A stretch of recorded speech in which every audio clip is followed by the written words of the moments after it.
Let's get started. I'll hit record. G'day trendsetters, welcome to episode 167, I think it is, of the Train Smooth podcast. My name is Tim Egg, and if you have any questions you'd like answered on the show, jump on through to the website, trainsmooth.com, and on the front there it has submit your questions, and couldn't be any easier, and I get excited every time you send me a question. So today's question comes from a really cool dude because I coach him, Travis. So Travis has sent questions in the past, and I like his questions.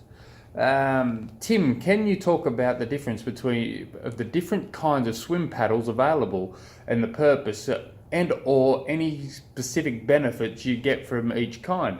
And also, how should someone go about picking the right paddles for themselves? So that's a cool question.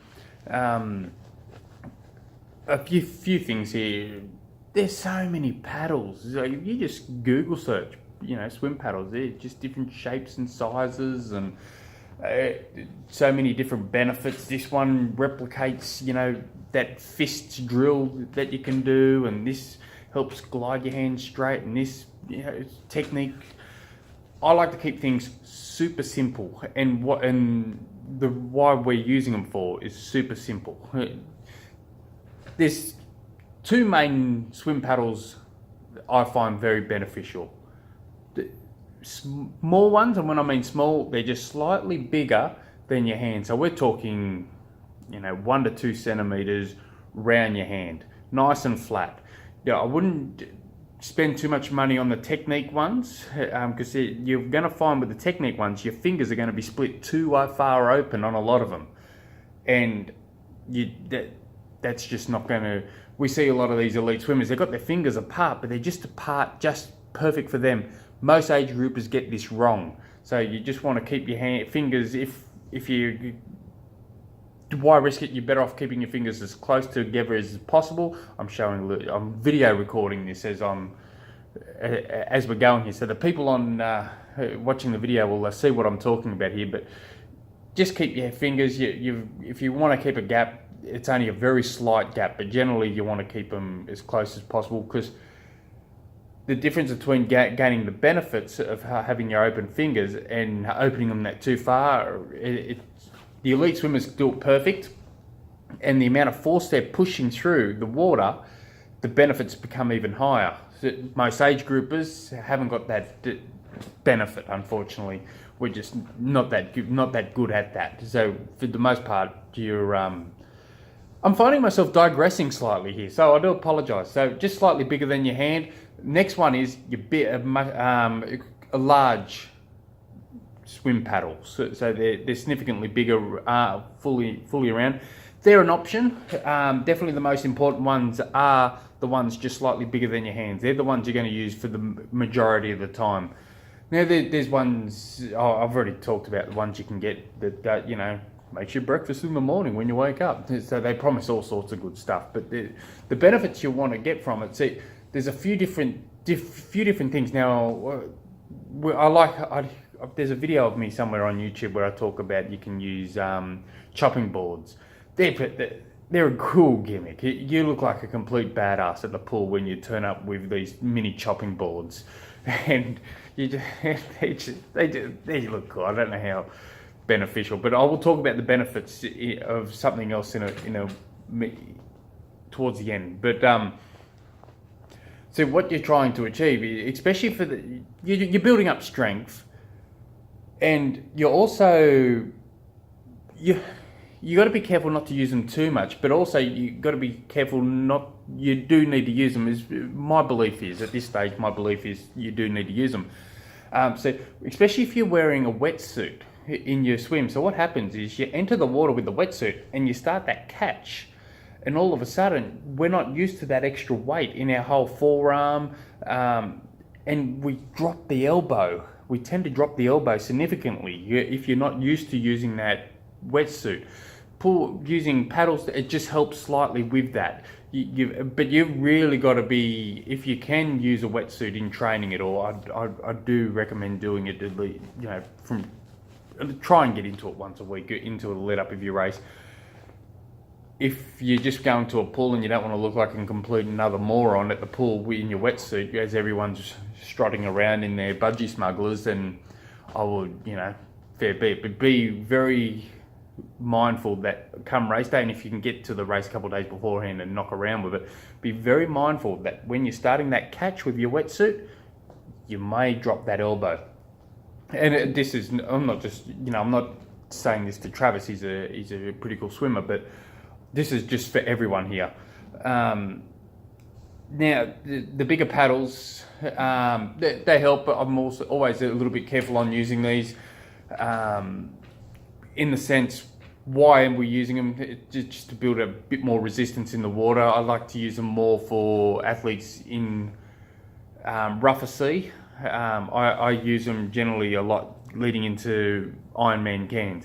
That's my big one. I swim like a brick, but at Ironman Cairns the water is absolutely horrendous there. It's very wavy, it's very choppy, you get washed around, so I find that helps just slightly. But again, they're just nice flat paddles. I wouldn't worry about technique paddles. Again, they call them technique paddles, but I don't find they're that helpful. Not the ones I've seen anyway. Now, I made mention about some benefits you can gain from all this stuff before, and I was going to talk about it at the end. I'm currently doing this trial. I've made a little Instagram post, snap of swim cord trial. I've been using cords. I'll probably go into this more in a blog later on because I'm only halfway through my little trial here, but it kind of brings it to where I'm going with the swim paddles here. So while it sounds like I'm veering off to the side, I'll bring it back around in a minute. So just bear with me. So you've got, so very, very consistently, I've been using swim cords for the last, I'd say, 2 years.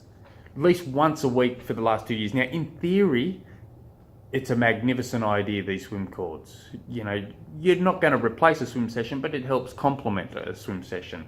So for a full solid year, I did at least once a week, every single week, not missing one. I found no benefit at all. And I thought, so I'd be thinking, right, what's going on? Any benefits I would make in the water, there was always some other reason for it. And I could pinpoint to the reason, generally a technique change, or oxygen deprivation sessions came in, and that was a huge benefit. But the actual using the swim cords, and I'll go into what I'm measuring in a minute, but so then I tried over a 6-month period doing them twice a week. Found no benefit at all. And so I'm not ready to can them, but I wanted to give it not the idea, the concept, just I keep going back to the concept for using swim cords just makes perfect sense. So what I've done now is I'm doing I start off I'm doing them 5 to 6 days a week, and I start off with 3 lots of 20 for week 1, and then I go up to 3 lots of 25 in week 2, and then I increase it by 5 every single week. So at the moment I'm up to 50, 3 times 50, and I'm doing them at least 5 times a week, aiming for 6, but generally 5 times a week. At this stage now, what am I? I'm 6 weeks into it. At this stage, I'm finding zero into it. I'm finding nothing. Now, why I'm mentioning this with your question to do with swim paddles, and I've actually changing some of this stuff into my swim sessions that I give, especially when I give swim paddle workouts. And Travis, you'll notice this in your some of your swim sessions I'm giving, that when I'm giving pool and paddle work, I'm also doing breathing exercises with it. So for instance, I'll say 200 meters, do 200 meters pull and paddle, 50 meters breathing every 3 strokes, 50 meters breathing every 5 strokes, 50 meters breathing every 7 strokes, 50 meters breathing every 3rd stroke. Now, the reason why I'm saying all this is I can't help think. And now, one of my things is I do a lot of, especially in the, a year ago I spent 6 months just reading book after book after book about oxygen and how it can help sports performance. And this is where I'm thinking with the swim paddles, with the swim cords as well. So I am tying all this together. That the benefits is more, it's going to be more aerobic, but and you get that strength benefits. But I'm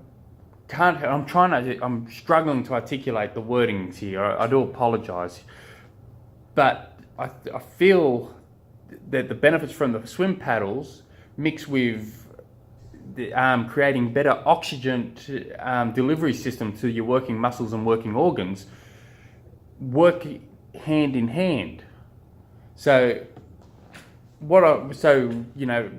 generally when we're talking about sports, whether you're aerobic, anaerobic, generally at all different zone levels, whatever you want, we're generally talking about oxygen. It's so frigging important. And so I've been doing this into the last year and a half of oxygen deprivation sessions.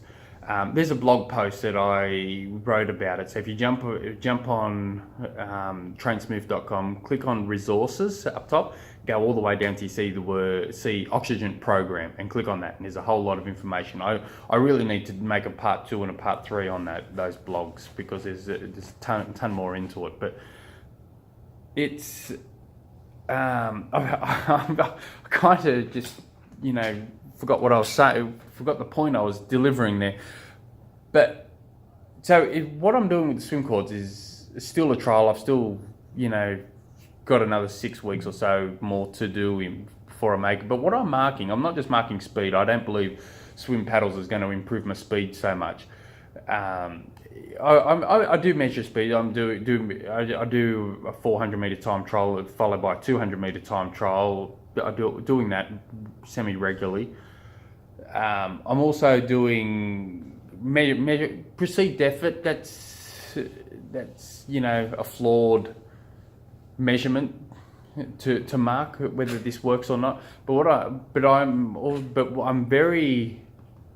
I'm studying a lot towards the back end of a long swim session, and that's where I thought the swim benefit. That's where I think the swim cords will help, is in that last, if I do a 4K swim, that last kilometre, and so I'm measuring everything there in particular, and I'm finding no benefits from that.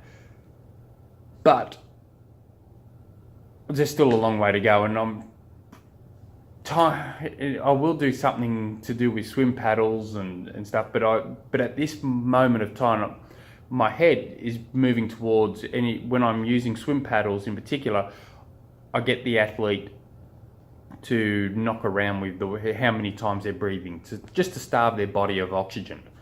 So I think I did a very poor job of explaining myself there, but in my head it makes perfect sense.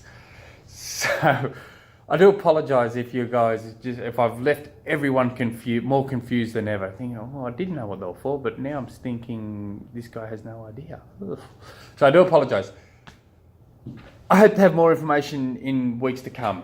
If you guys have any questions you don't want answered correctly, like I just did just then, shoot me through an email, tim@trainsmooth.com. Till tomorrow.